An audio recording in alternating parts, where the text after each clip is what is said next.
Welcome back to another technical deep dive here in the debug zone.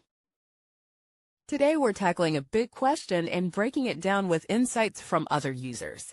Hopefully this clears up some misconceptions and helps you get the answer you need. So buckle up, stay a little curious, and let's jump right in.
And that's a wrap.